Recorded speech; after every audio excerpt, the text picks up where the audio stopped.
Well, I've learned never to be surprised by Elon Musk. After all, he's gone from building Teslas to launching rocket ships into outer space and eventually possibly even Mars. And I've also learned to never bet against Elon Musk.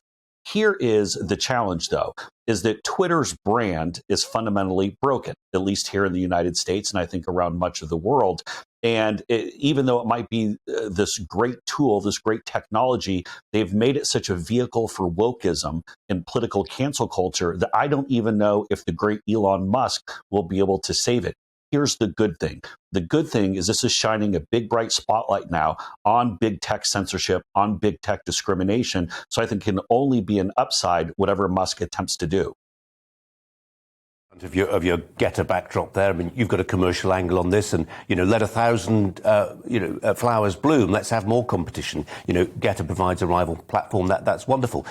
Is it one way of looking at this, which says we're so used now to a cultural narrative that says that big business is woke, they stifle on the free speech absolutism I just introduced there from Elon Musk. But actually, here's an illustration of somebody who's got incredibly rich, world's wealthiest man, by dint of their wits, ideas and hard labour. And actually, he's able to use capitalism to buy a lumpy bit of Twitter, 10% of it thereabouts, a seat on the board, and maybe influence things in a direction we're not used to.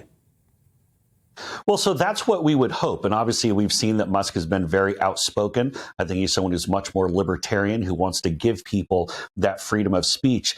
Again, his challenge, though, is the culture at Twitter is to oppose true free speech. In fact, they've already said from Twitter that they will not allow President Trump back on their platform, no matter what. Even with Musk being on the board of directors, even though he now is the single largest shareholder, 4 times as large of a shareholder as Jack Dorsey, for example. So there's going to be a real knockdown, drag out that is coming. But when I said that it's a win-win, either A, if Musk is able to get Trump reinstated on Twitter, which they're saying is not going to happen. And I think really that is the threshold that Musk has to clear to get a lot of Trump supporters to consider going back on. Or B, it continues to shine a spotlight on Twitter and it gives more focus on the fact there are other platforms, mine included, but also platforms such as Rumble, obviously President Trump's own Truth Social, Parler, a number of others that people can go to.